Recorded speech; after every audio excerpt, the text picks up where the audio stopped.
What went wrong for the Buffalo Bills? Well, Jonah, there's one place that we have to start when we're talking about what went wrong with the Buffalo Bills. They got absolutely hosed by the referees. They're calling in guys from Monday Night Raw. We got Earl Hebner and the Buffalo Screwjob going on.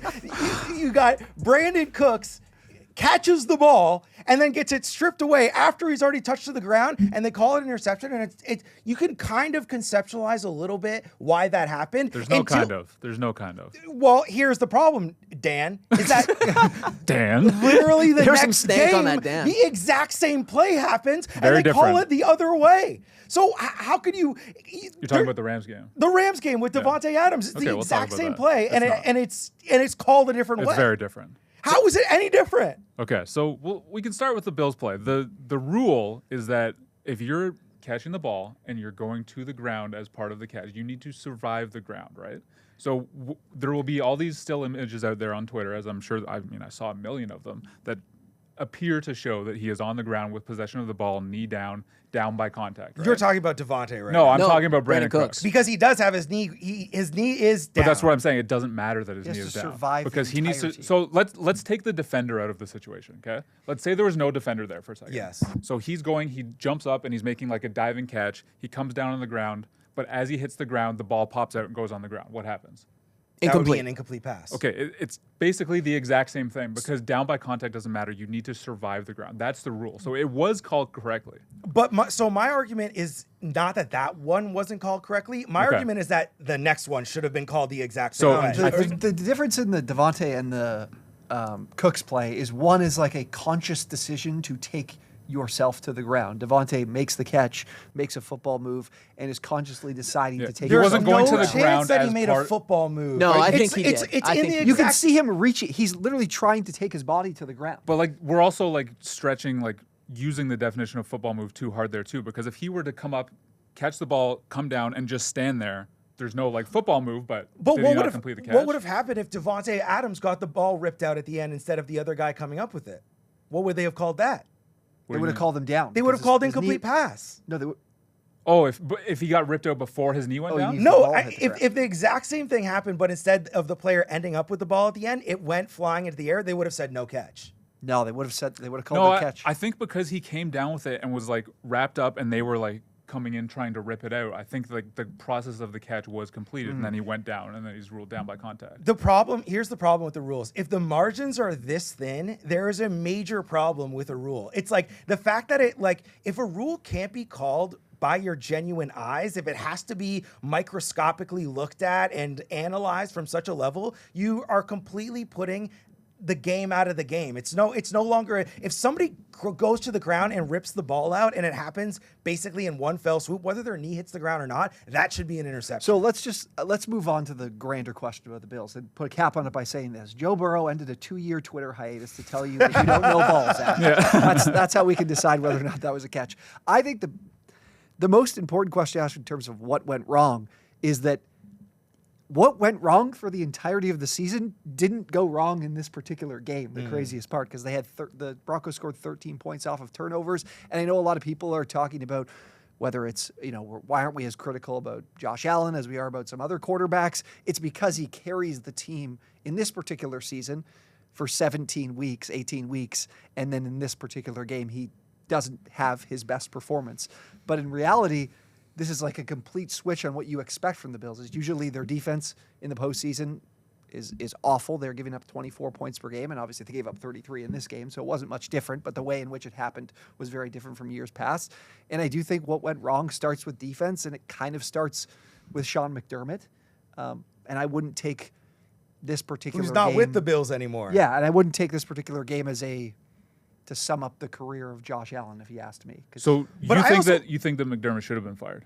yeah, absolutely. Like Okay. I think that when you get into the course of the entire season, you're looking at a team that had a really good opportunity to win the conference in terms of their schedule. Things lined up really well for them, and then they lose to some bottom dwellers in the conference. They lose to the Dolphins, they lose to the Falcons, and then you look at the defense was awful all year.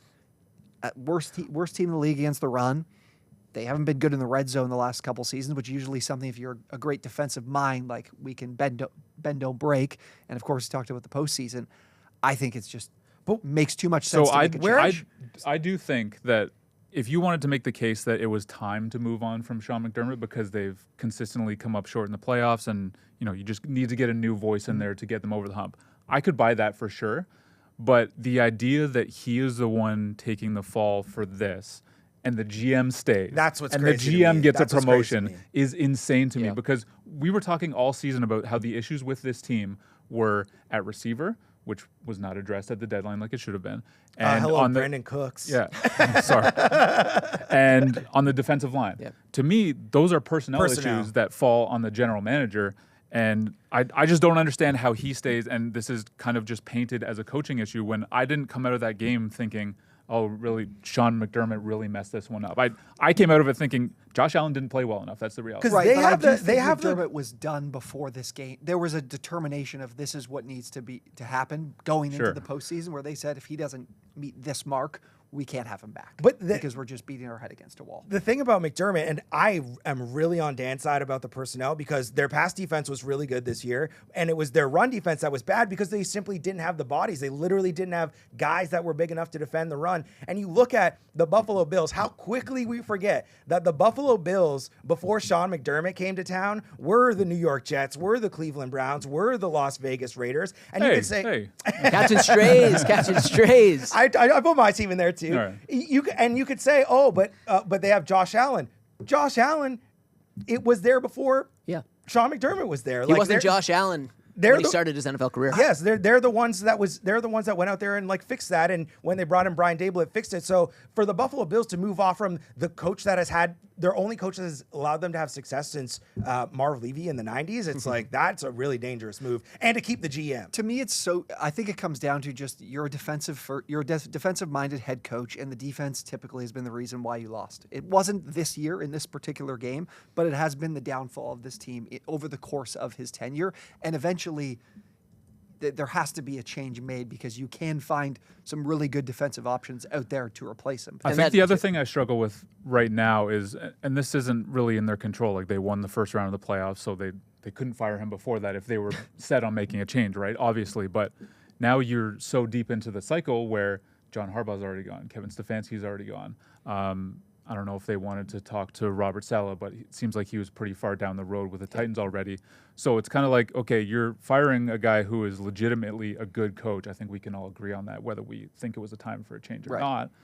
And now what? What are you going to do now? Are you just going to promote Joe Brady to head coach? Is that going to change anything? Are you going to bring back Brian Daboll? Is that going to solve the issue? That's the thing I don't get. What I don't get is why the focus is on so many offensive minds when I think we have seen it for 9 years. Josh Allen does not need to be playing behind playing with a superstar offensive-minded head coach because he's done it with a number of different guys over the course of the 9 years. And especially if you hire a defensive-minded head coach like a Jesse Minter, who I think makes a ton of sense because he's consistently gotten the most out of some lower-level talent in L.A., is whoever the head coach is going to have their pick of the litter of some of the top offensive minds that aren't up for head coaching jobs available. It'll be so easy to replace any of these guys that go find promotions elsewhere because anyone would love the opportunity to coach Josh Allen. So I think the focus should be on a defensive coach. And yes, I know your current or the head coach you just let go was a defensive mind as well. So maybe they want to look in a different direction, but I wouldn't see why you'd want to do that. So to sum up, your opinion is fire McDermott. Fire the refs, and fire the GM. Yeah. Let's just fire everybody. Right. Hey, it hasn't worked in Buffalo historically. Why not? Let's just go scorched earth. I asked you guys before the game if you thought Josh Allen would go down in NFL history as the greatest quarterback to never win a Super Bowl. Now that he's been eliminated from the playoffs once again and didn't have, his traditional postseason boogeyman doing it to him, have your opinions changed? Is Josh Allen going to win a Super Bowl at some point in his career? I don't think my opinion changes. I do still think he can win a Super Bowl in Buffalo. I think that the roster is still in a fine place. They take a different style and approach to it, like a great offensive line. The skill position has problems, but we've seen Josh win an MVP with this type of group. And now they got the chance to find a new head coach that can give them what they need in the postseason defensively. Yeah, I mean, I don't necessarily agree with their self-scouting on what the issues are, but at the end of the day, I think the organization is still in a good spot, and they should be able to attract a good head coaching candidate, assuming that head coach is willing to work with Brandon Beane. I wouldn't blame him if he's not. But yeah, I mean, at the end of the day, they're going to be in the mix for as long as Josh Allen's in his prime. Which, How much longer is that going to last? That's a great question. I mean, He did put up his lowest QBR this season since his second year in the Is he league. going to be 30 next year? He's going to Is be that what it is? 30, and like his style of play, man, he takes You saw how punishment. quickly Cam Newton fell off, and he comes from like that, you know. It's a little concerning. I mean, he's just been forced to do so much that he's paying a physical price for it, and you wonder how long he can sustain this superhuman level of. Yeah, I will say they are running out of time, but I do lean on having faith that he'll get it done at some point because he's just that much of a gravitational player where he can pull the entire thing with him. Well, I opened up with the WWE reference. Roger Goodell, he's Vince McMahon. The refs are all his little cronies. And Josh Allen is the ultimate babyface. And if I know anything about wrestling, eventually the ultimate babyface gets his moment. He'll win his Super Bowl. He'll get his WrestleMania moment. He's going to win a Super Bowl. Hopefully he doesn't do like a heel turn and like 3 years from now he like signs with Dallas and like leads them back to the promised land because that'd be a nightmare.